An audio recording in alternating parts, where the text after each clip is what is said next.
दोस्तों, क्या आप जानते हैं कि एक भूखे चिंपैंजी और एक चूहे ने मनोविज्ञान के सबसे बड़े नियम कैसे लिखे?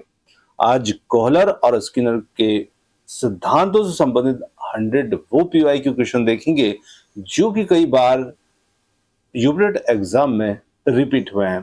दोस्तों, यहाँ पर यदि आप सीडीबी में यूपीटेट एग्जाम में 30 में से 30 प्रश्न जो है वो कंप्लीट हल करना चाहते हैं तो स्किनर और कॉलर के सिद्धांतों को जरूर ध्यान में रखिएगा। नमस्कार दोस्तों, स्वागत है आप सभी का आपके अपने YouTube channel online study with DK में। और यहाँ पर आज हम यूपीटेट एग्जाम 2011 से 2022 तक जो भी स्किनर और कॉलर के सिद्धांतों से संबंधित प्रश्न है, ऐसे 100 पीवाईक्यू क्वेश्चन का वीडियो आप लेकर आपके साथ हाजिर है। दोस्तों, ये प्रश्न आपकी एग्जाम की दृष्टि से काफी महत्वपूर्ण है और काफी सिलेक्टेड क्वेश्चन इस वीडियो में हमने शामिल की है। तो आइए बिना देर किए वीडियो को स्टार्ट करते हैं और चलते हैं हमारे मुख्य प्रश्नों की ओर और करते हैं वीडियो स्टार्ट। फर्स्ट क्वेश्चन है, क्रिया प्रसूत अनुबंधन सिद्धांत का प्रतिपादन यहाँ पर किसने किया था? ये 2017 का भी पूछा गया प्रश्न है, साथ में 2018 में भी ये क्वेश्चन जो था पूछा गया था। क्वेश्चन रिपीट हुआ है, हल थार्नडाइक और हेगार्टी स्किनर। तो बहुत ही अच्छा प्रश्न है और यहाँ पर हमारा जो वीडियो है वो भी इसी टॉपिक से यहाँ पर संबंधित है। तो क्रिया प्रसूत अनुबंधन का जो सिद्धांत का प्रतिपादन करने वाले थे वो थे यहाँ पर बीएफ स्किनर। इन्होंने एक स्किनर बॉक्स के माध्यम से क्या किया था, चूहों पर एक प्रयोग किया था। अब देखिए, यहाँ पर दो नए प्रश्न बनते हैं। तो एक तो प्रश्न ये बनता है कि बीएफ स्किनर का जो बॉक्स था उसका नाम क्या था? तो यहाँ पर इनके बॉक्स का नाम इनके नाम पर ही था, स्किनर स्किनर बॉक्स यहाँ पर नाम था। एक प्रश्न ये बन गया और साथ में दूसरा प्रश्न यहाँ पर बनता है, स्किनर ने किस पर प्रयोग किया था? तो चूहे पर प्रयोग किया था। और ये बहुत सरल सा प्रश्न है और हम इतने बार इस प्रश्नों को, इस सिद्धांतों को पढ़ चुके हैं कि ये चीजें हमें बेसिक रूप में आती है कि स्किनर ने किस पर प्रयोग किया था। तो यहाँ पर क्रिया प्रसूत सिद्धांत जो था उसका प्रतिपादन स्किनर ने किया था, चूहे पर किया था प्रयोग और इनके बॉक्स का नाम था स्किनर बॉक्स। विकल्प डी में है यहाँ पर स्किनर। नेक्स्ट क्वेश्चन है, अभिक्रमित योजित अधिगम का प्रत्यय किसने दिया था? तो यहाँ पर ये जो क्वेश्चन था ये पूछा गया है 2016 में। ये क्वेश्चन जो है पूछा गया है। अभिक्रमित योजित अधिगम का जो प्रत्यय देने वाले हैं वो हल, थार्नडाइक, स्किनर, वाटसन। तो इनमें से हमारा सही उत्तर जो होता है वो हो जाता है ऑप्शन नंबर सी। देखिए, क्रिया प्रसूत अनुबंधन का सिद्धांत स्किनर, अभिक्रमित योजित अधिगम का प्रत्यय का सिद्धांत यहां पर भी स्किनर। तो स्किनर ने सीखने की जो प्रोसेस होती है उसको छोटे छोटे तार्किक पदों में इन्होंने बांटा था, मतलब विभाजित किया था, और उसी को यहाँ पर हम कहते हैं अभिक्रमिक अनुदेशन, है ना। तो यही कहलाता है अभिक्रमिक अधिगम। तो ये देने वाले थे स्किनर। आगे लेते हैं, निम्नलिखित में से कौन सा मत अंतर्दृष्टि के द्वारा सीखने की व्याख्या करता है? मनोविश्लेषणवाद, व्यवहारवाद, संबंधवाद या फिर गेस्टाल्टवाद। तो यहाँ पर बात की जाए उस मत की जो अंतर्दृष्टि के द्वारा सीखने की व्याख्या करता है, ये प्रश्न 2014 के एग्जाम में पूछा गया प्रश्न है। तो यहाँ पर हमारा उत्तर जो होता है वो हो जाता है ऑप्शन डी के साथ में गेस्टाल्टवाद। अंतर्दृष्टि के द्वारा सीखने की व्याख्या गेस्टाल्टवाद करता है। अब देखिए, गेस्टाल्टवाद जो है मनोवैज्ञानिक हैं जिसमें कोहलर, कोफका, वर्दीमर आदि आते हैं, इन्होंने अंतर्दृष्टि या सूझ का सिद्धांत जो है वो प्रतिपादित किया है। तो ऑप्शन डी बनेगा यहाँ पर उत्तर। क्रिया प्रसूत अनुबंधन को अन्य किस नाम से भी जाना जाता है? बहुत अच्छा प्रश्न है और ये प्रश्न क्रिया प्रसूत के हमने फर्स्ट क्वेश्चन देखा था, उसी के ऊपर यहाँ पर उसका अन्य नाम पूछ लिया 2019 में। प्रासंगिक अनुबंधन, नैमित्तिक अनुबंधन, प्राचीन अनुबंधन या चिन्ह अनुबंधन। तो देखिए, यहाँ पर हमारे प्रश्न का जो सही उत्तर आ जाता है वो आ जाता है यहाँ पर नैमित्तिक अनुबंधन। ऑप्शन नंबर जो बी होगा वो यहाँ पर हमारा उत्तर रहेगा। देखिए, नैमित्तिक अनुबंधन का मतलब क्या होता है? तो यहाँ पर इसमें प्राणी का जो व्यवहार लक्ष्य प्राप्ति के लिए एक साधन या निमित्त का कार्य यहाँ पर करता है। ऑप्शन बी बनेगा यहाँ पर उत्तर। स्किनर बॉक्स का प्रयोग किया जाता है। अब देखिए स्किनर बॉक्स से भी प्रश्न आया था और ये क्वेश्चन जो था ना 2013 में ये क्वेश्चन पूछा गया था। चालक अधिगम के लिए, शाब्दिक अधिगम के लिए, क्रय प्रेषित अनुबंधन के लिए या आकस्मिक अधिगम के लिए। तो स्किनर बॉक्स का यहाँ पर यदि हम बात करें तो इसका उपयोग जो होता है, स्किनर ने अपने प्रयोगों के लिए एक स्किनर बॉक्स जो था वो तैयार किया था और यहाँ पर इसमें जिसमें लीवर दबाने पर जो भोजन होता था वो प्राप्त होता था।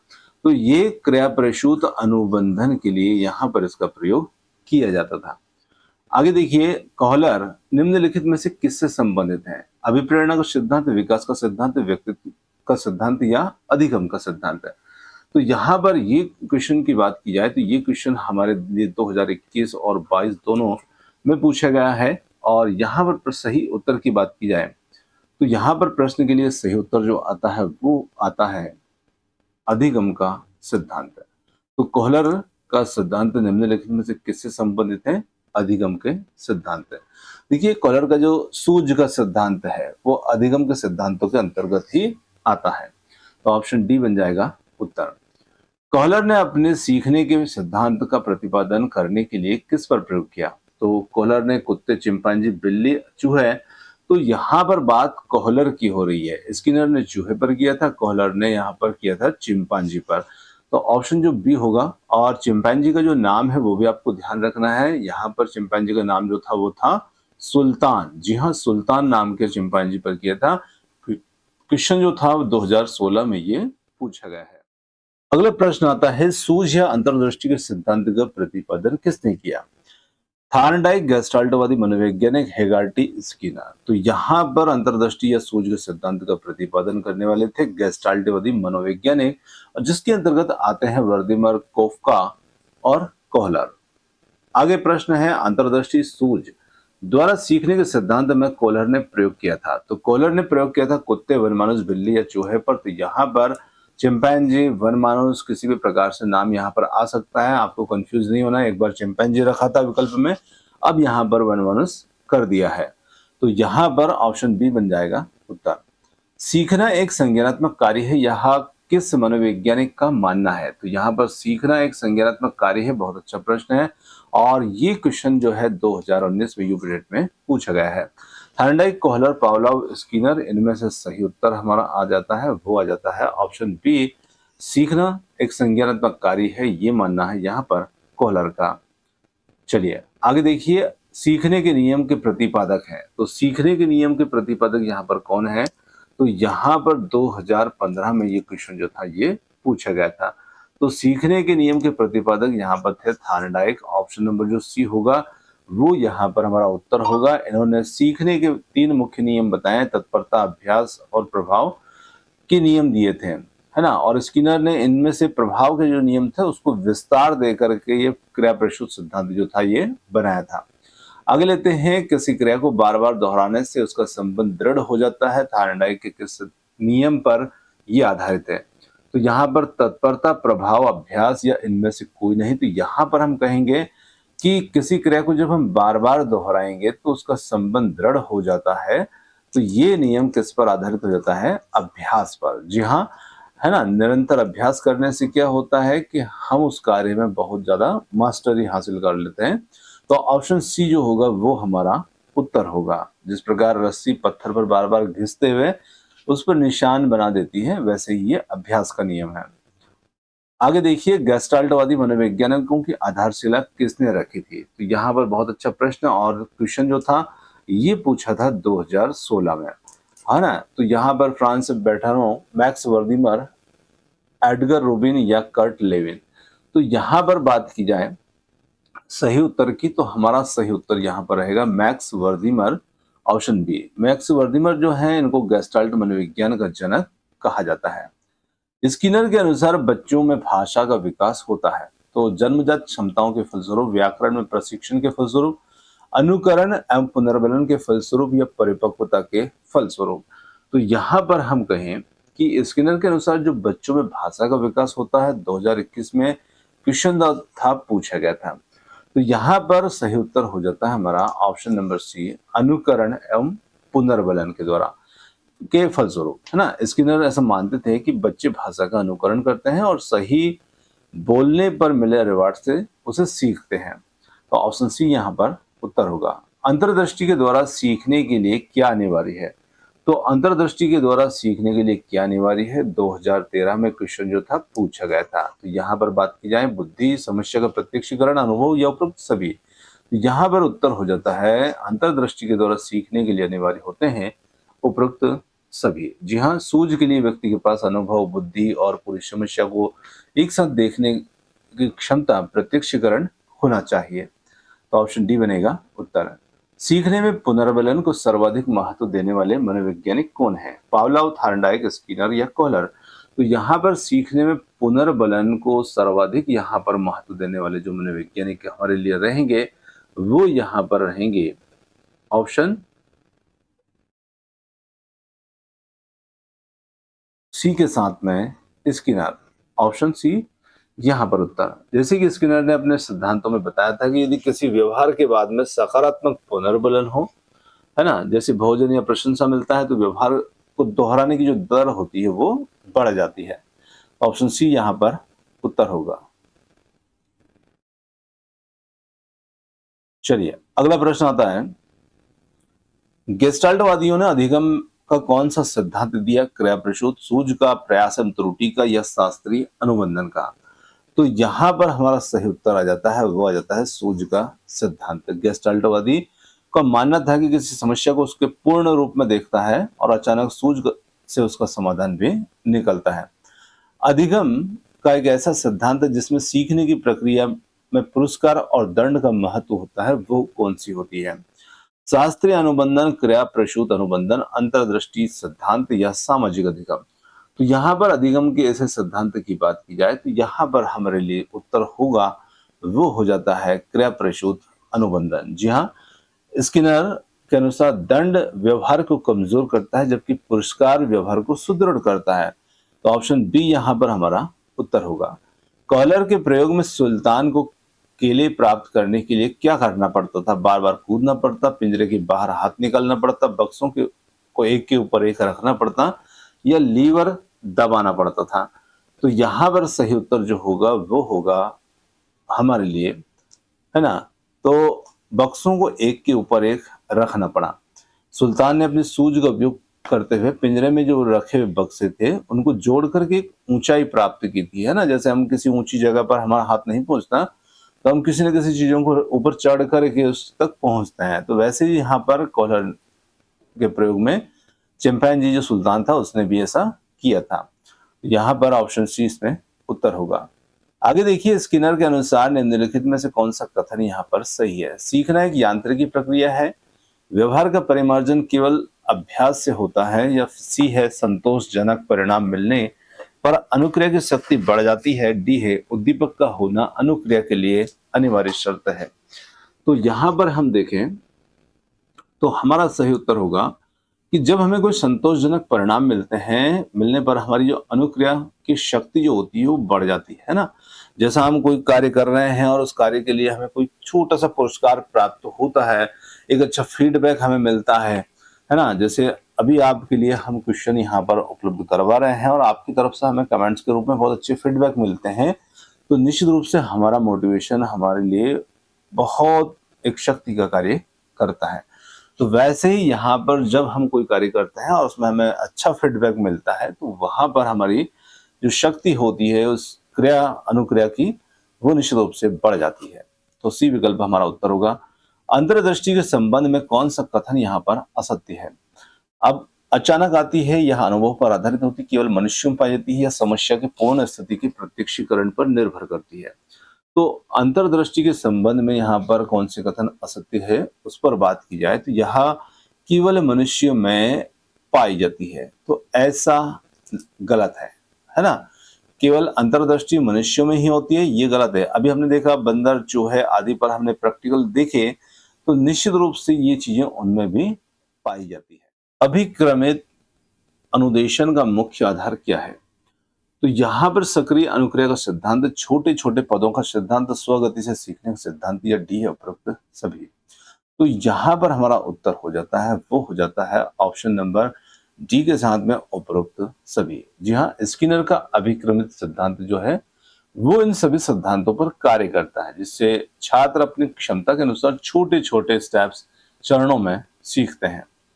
आगे देखिए, जब कोई बालक किसी समस्या का समाधान अचानक प्राप्त कर लेता है तो वह अधिगम कहलाता है। प्रयास एवं त्रुटि अधिगम या फिर सूझ के द्वारा अधिगम, अनुकरण के द्वारा अधिगम या डी है, इनमें से कोई नहीं। तो देखिए, जब कोई बालक समस्या का समाधान अचानक ढूंढ लेता है तब हम कहते हैं कि ये सूझ के द्वारा अधिगम होगा। जी हाँ, अचानक होने वाले समाधान हमेशा सूझ या अंतर्दृष्टि की विशेषता होती है। स्किनर ने अपना प्रयोग चूहों पर किस वर्ष के आसपास मुख्य रूप से केंद्रित किया था? 1920, 1938, 1945 या 1950? तो यहाँ पर हमारा सही उत्तर होगा वर्ष 1938 में। स्किनर की जो एक पुस्तक थी जिसका नाम था द बिहेवियर ऑफ ऑर्गेनिज्म, 1938 में प्रकाशित हुई थी, जिसमें उन्होंने चूहों पर प्रयोग का वर्णन किया था। ऑप्शन बी हमारा उत्तर होगा।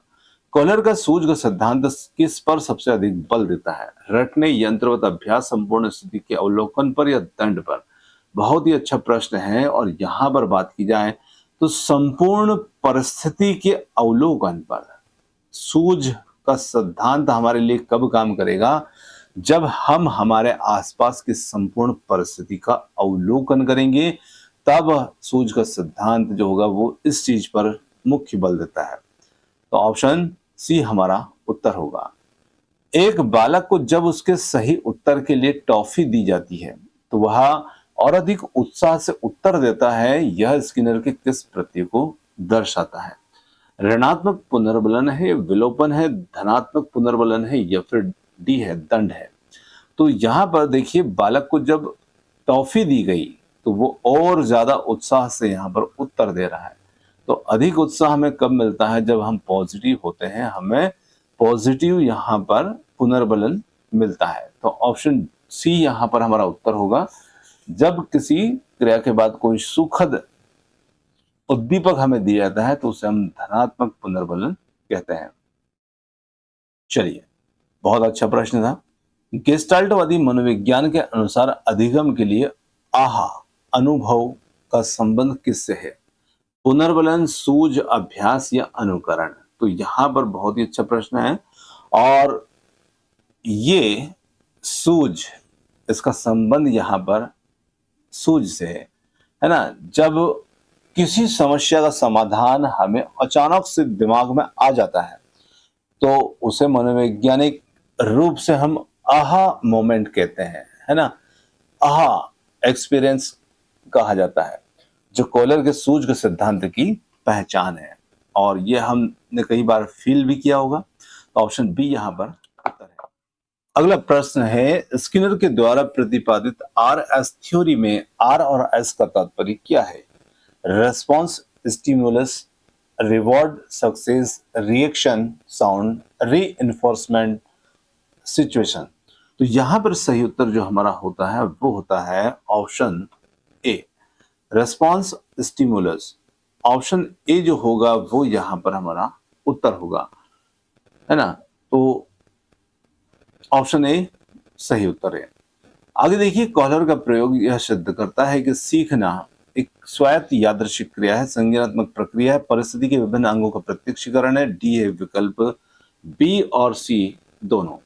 तो बिल्कुल यहां पर कॉलर का प्रयोग यह सिद्ध करता है कि जो सीखना है वो संज्ञानात्मक स्वायत्त यादृच्छिक प्रक्रिया है। तो यहाँ पर बी और सी जो होंगे, संज्ञानात्मक प्रक्रिया है, परिस्थिति के विभिन्न अंगों का प्रत्यक्षीकरण है। बी और सी यहाँ पर दोनों हमारा उत्तर होगा। तो ऑप्शन डी बनेगा यहां पर प्रश्न के लिए सही उत्तर। चलिए आगे देखिए, सतत पुनर्बलन की तुलना में आंशिक पुनर्बलन कम प्रभावी होता है, अधिक प्रभावी होता है, सीखने की गति धीमी करता है या फिर कोई प्रभाव नहीं डालता है? तो यहाँ पर सतत पुनर्बलन की तुलना में आंशिक पुनर्बलन जो होता है वो निश्चित रूप से अधिक प्रभावी यहाँ पर होता है। तो स्किनर के अनुसार आंशिक पुनर्बलन से सीखा गया व्यवहार अधिक स्थायी होता है और जल्दी खत्म नहीं होता है। तो यहाँ पर अधिक प्रभावी ये होगा। आगे देखिए, कॉलर के सूझ सिद्धांत की शिक्षा में मुख्य योगदान क्या है? बालकों को रटाने पर बल देना, पाठ्यक्रम को छोटे छोटे भागों में बांटना, पूर्ण से अंश की ओर शिक्षण सूत्र या दंड का प्रयोग सिखाना।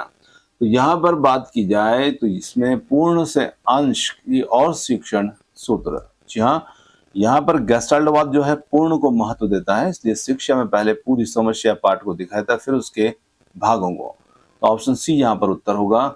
स्किनर के अनुसार वह प्रक्रिया जिसके द्वारा एक अवांछित व्यवहार को कम किया जाता है कहलाती है पुरस्कार, ऋणात्मक पुनर्बलन, दंड, सामान्यीकरण। तो यहाँ पर हमारा उत्तर जो हो जाता है वो बनेगा प्रश्न के लिए विकल्प सी के साथ में दंड। जी हाँ, यहाँ पर जिसमें व्यवहार को कम किया जाता है कहलाती है वो प्रोसेस यहाँ पर पनिशमेंट। समग्रता का सिद्धांत, थ्योरी ऑफ टोटलिटी के प्रतिपादक यहाँ पर कौन है? बी एफ स्किनर, जेबी वाटसन, वर्दीमर एवं अन्य गेस्टाल्टवादी या ई एल थॉर्नडाइक। तो यहाँ पर बात की जाए समग्रता के सिद्धांत की, तो यहाँ पर है वर्दीमर एवं अन्य गेस्टाल्टवादी। जी हाँ, ये समग्रता को या पूर्णकार को ही यहाँ पर जो है स्वीकार करते हैं और सूझ के सिद्धांत को ही समग्रता या पूर्णकार का सिद्धांत भी कहा जाता है। इसमें संपूर्ण परिस्थितियों पर जोर दिया जाता है।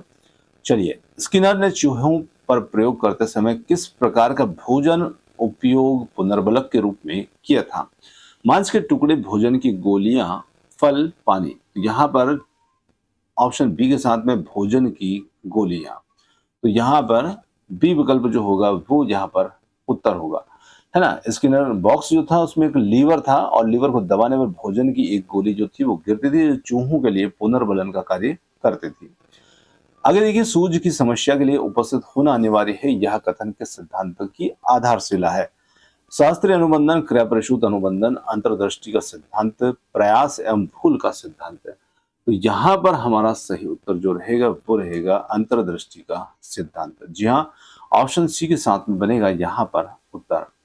आगे देखिए, अगला प्रश्न आता है, व्यवहार के परिमार्जन हेतु ऑपरेटर कंडीशनिंग का प्रयोग किसने किया था?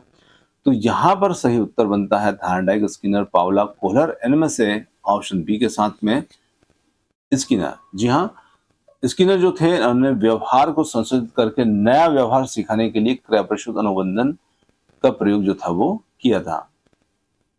चलिए, पूर्ण से अंश की ओर, इस पर हम बात कर चुके हैं और देखिए ये 16 में पूछा गया और एक बार पहले भी पूछा जा चुका है ना। मैंने यहाँ पर जो क्वेश्चन थे इनसे ये सन तो मैंने हटा दिए क्योंकि आपका ध्यान इन पर जाता, इसलिए मैंने ये चीजें हटा दी थी, पर कुछ क्वेश्चन में ये फिर भी रह गई थी। पूर्ण से अंश की ओर का शिक्षण सूत्र का किस सिद्धांत की यहाँ पर देन है? तो यहाँ पर क्रिया प्रसूत, सूझ का, प्रयत्न, भूल का या संबंधवाद का। तो यहाँ पर हमारा सही उत्तर होगा सूझ का सिद्धांत, ऑप्शन बी। चलिए, अधिगम के किस सिद्धांत में स्वतः स्फूर्त पुनर्प्राप्ति और विलोपन की व्याख्या की गई है? केवल पावलाव के सिद्धांत में, केवल स्किनर के सिद्धांत में, पावला और स्किनर के सिद्धांतों में या कोहलर के सिद्धांतों में? तो यहाँ पर बात की जाए स्वतः स्फूर्त पुनर्प्राप्ति और विलोपन की जो व्याख्या यहाँ पर हमें देखने को मिलती है वो मिलती है ऑप्शन सी के साथ में पावलाव और स्किनर के दोनों के सिद्धांतों में, ऑप्शन सी। आगे देखिए, स्किनर के अनुसार अनुक्रिया कितने प्रकार की होती? केवल 1, 2, 3 या 4? तो स्किनर के अनुसार यहाँ पर देखें तो ये 2 प्रकार की यहाँ पर होती है, प्रकाशित और उत्सर्जित। जी हाँ, स्किनर ने 2 प्रकार की अनुक्रियाएं बताई थी, प्रतिवादी जो उद्दीपक के द्वारा होती है और क्रिया प्रसूत जो जीव स्वयं उत्सर्जित करता है। कोहलर ने केंद्रीय द्वीप पर किस वर्ष अपने प्रयोग शुरू किए थे? 1913 से 1917 के बीच में, 1920 से 1925, 1905 से 1910, 1930 से 1935। यहाँ पर सही उत्तर आ जाता है वो हो जाता है ऑप्शन नंबर ए, प्रथम विश्व युद्ध के दौरान कोहलर ने केंद्रीय द्वीप पर चिंपांजी सुल्तान के साथ अपने विश्व प्रसिद्ध अंतर्दृष्टि प्रयोग जो थे वो किए थे। ये थोड़ा सा यहाँ पर जो केंद्रीय लिखा है ये टेनरिफ है ना, थोड़ा सा ये मिसप्रिंट हुआ है यहाँ पर, इसको आप ध्यान रखिएगा, टेनरिफ आइसलैंड। चलिए आगे लेते हैं, पुनर्बलन की अनुसूची का विचार जो था ये किसने दिया था? तो यहाँ पर पुनर्बलन की अनुसूची का विचार कोहलर, स्किनर, हल, थॉर्नडाइक, इनमें से दिया था वो दिया था यहाँ पर स्किनर ने, ऑप्शन नंबर बी यहाँ पर उत्तर होगा और स्किनर ने बताया था कि कब और कितनी बार पुनर्बलन देना चाहिए, सतत, निश्चित अंतराल पर या आंशिक अनुसूची। समस्या का समाधान अचानक प्राप्त होना गेस्टाल्ट मनोविज्ञान में क्या कहलाता है? बहुत ही अच्छा प्रश्न है और इसे हम कहते हैं सूझ, है ना? सूझ। जब हमें परिस्थिति के सारे तत्व समझ में आ जाता है तो मस्तिष्क में अचानक एक समाधान निकलता है जिसे हम सूझ कहते हैं, इंसाइट कहते हैं। स्किनर का मानना था कि दंड सीखने को स्थायी बनाता है, व्यवहार को केवल कुछ समय के लिए दबा देता है, सकारात्मक पुनर्बलन की तरह कार्य करता है और बहुत प्रभावी शिक्षण विधि है। तो यहाँ पर उत्तर बन जाता है हमारे लिए, वो है ऑप्शन बी। व्यवहार को केवल समस्या के लिए कुछ समय के लिए दबा देता है। दंड जो होता है वो क्या करता है, व्यवहार को केवल कुछ समय के लिए दबा देता है। कॉहलर के सिद्धांत को वनमानुष प्रयोगों के अलावा और किस नाम से जाना जाता है? गेस्टाल्ट सिद्धांत, पूर्णकार सिद्धांत, अंतर्दृष्टि सिद्धांत या फिर है उपरोक्त सभी। तो यहां पर उत्तर हो जाता है डी, उपरोक्त सभी। कॉहलर के सिद्धांतों में ये, बाकी इन तीनों नाम से भी जाना जाता है। क्रिया प्रसूत अनुबंधन में आकार देना की प्रक्रिया का क्या अर्थ है? बालक को दंड देना, छोटे छोटे चरणों में वंचित व्यवहार की ओर ले जाना, किसी भी व्यवहार को नजरअंदाज करना, केवल रटाना। तो यहाँ पर हमारा सही उत्तर जो होता है वो आता है छोटे छोटे चरणों में वंचित व्यवहार की ओर ले जाना। सुल्तान चिंपांजी के पिंजरे में केले छत पर लटकाए गए थे, उसे प्राप्त करने के लिए उसने क्या किया था? तो यहाँ पर डंडे को फेंका, कूद कर पकड़ा, बक्सों को जोड़कर सीढ़ी बनाई, दूसरे चिंपांजी की मदद ली। तो यहाँ पर हम कह सकते हैं कि उसने क्या किया था कि बक्से जो थे उनको जोड़ करके उसने सीढ़ी बना ली थी और केले तक पहुंच गया था। तो उसने एक बौद्धिक सूझ का परिचय यहाँ पर दिया था, है ना? ऑप्शन सी के साथ में हमारा उत्तर होगा। साखीय अभिक्रमित अनुदेशन के जनक यहाँ पर कौन थे? तो यहाँ पर साखीय जो था उसके जनक के रूप में बी एफ स्किनर, नॉर्मन ए क्राउडर, थार्नडाइक, कॉहलर। तो यहाँ पर है नॉर्मन ए क्राउडर। ऑप्शन बी यहाँ पर उत्तर होगा। और रेखीय लाइनर होता है, उसके जनक स्किनर है, लेकिन साखी के जनक यहाँ पर क्राउडर है। कॉलर के अनुसार सूझ किस पर निर्भर करती? बुद्धि, अनुभव, परिस्थिति की स्पष्टता, उपरोक्त सभी। तो यहाँ पर सूझ निर्भर करती है उपरोक्त सभी पर। ऑप्शन डी हमारा उत्तर होगा। निम्नलिखित में से कौन सा अधिगम सिद्धांत स्वयं खोज सीखने पर बल देता है? क्रिया प्रसूत, कॉहलर का सूझ सिद्धांत, पावलोव का सिद्धांत या थार्नडाइक का सिद्धांत? तो इनमें से यहाँ पर हम देखें तो ऑप्शन बी होगा, कॉहलर का सूझ सिद्धांत। ये हमारा उत्तर होगा, और जिसमें शिक्षार्थी खुद समस्या पर विचार करने और समस्या खोजने के लिए प्रेरित करते हैं। स्किनर बॉक्स का आधुनिक नाम क्या है? लर्निंग बॉक्स, क्रिया प्रसूत अनुबंधन कक्ष, पजल बॉक्स, सुल्तान बॉक्स। तो यहाँ पर बहुत अच्छा प्रश्न है। स्किनर बॉक्स का आधुनिक नाम यदि आप देखें तो यहाँ पर इसका नाम है क्रिया प्रसूत अनुबंधन कक्ष। जी हाँ, ऑप्शन बी यहाँ पर हमारा उत्तर होगा। तो यहाँ पर विकल्प जो डी होगा वो हमारे प्रश्न के लिए सही उत्तर होगा।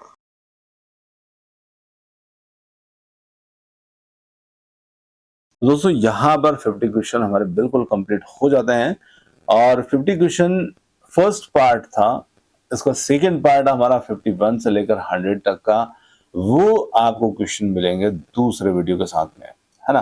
क्योंकि वीडियो हमारा 100 क्वेश्चन का वीडियो काफी ज्यादा लंबा हो जाता है और आपको भी देखने में, समय देने में थोड़ी सी परेशानी होती है।